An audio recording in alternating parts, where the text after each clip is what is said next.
SpongeBob has an unusually brutal cousin in SpongeBob's childhood. This cousin, nicknamed Blackjack, abused him relentlessly, and from then on, the words Blackjack became a lifelong nightmare. One day, he receives an anonymous letter. The good news is Blackjack is out of jail. The bad news is he's coming to visit SpongeBob's parents. In just a few lines, SpongeBob is horrified. He imagines Blackjack strong enough to tear him into and panics. He quickly packs his bags, mutters a tearful goodbye to his pineapple home, and races back to his parents' house as fast as he can. When he arrives, he's greeted by a house swarming with seals. Stepping inside, he notices all the furniture is covered in plastic. The police must be preserving the crime scene, he thinks, his mind flooding with fear and anxiety. He tiptoes in and spots a shattered family portrait on the floor. Instantly, he envisions the attack, the door shaking violently, Blackjack grinning menacingly as he kidnaps his parents. That's when he finds another note from Blackjack. I've gone to visit SpongeBob's grandmother. SpongeBob bolts to his grandma's house, only to find it empty save for a single baked cookie on the table. Blackjack burned grandma alive. He wails, sobbing uncontrollably. But just then, his grandmother's voice calls out. He looks up to see her carrying a plate of freshly baked gingerbread men, walking toward him. SpongeBob freezes, horrified and panicking, though she mentions she'll need his help cleaning up later. Despair washes over him. Desperate,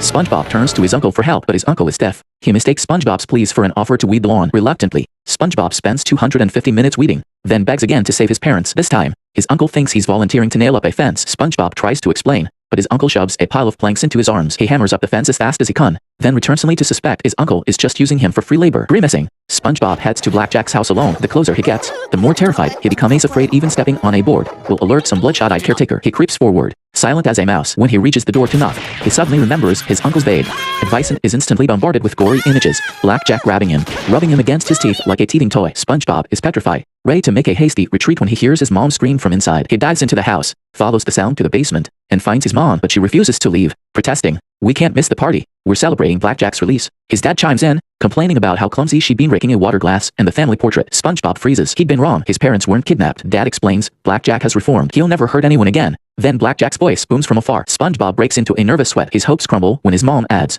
"He's been dying to play jump rope with you." Blackjack's mocking voice sounds from behind. Faced with the verbal taunts, SpongeBob decides to summon his courage for a manly showdown, but Blackjack charges at him in high heels, leaps up, and taps SpongeBob gently on the knee. Then he yanks off SpongeBob's shoes and socks and starts giving him a foot massage. That's when SpongeBob realizes Blackjack is actually Plankton's cousin.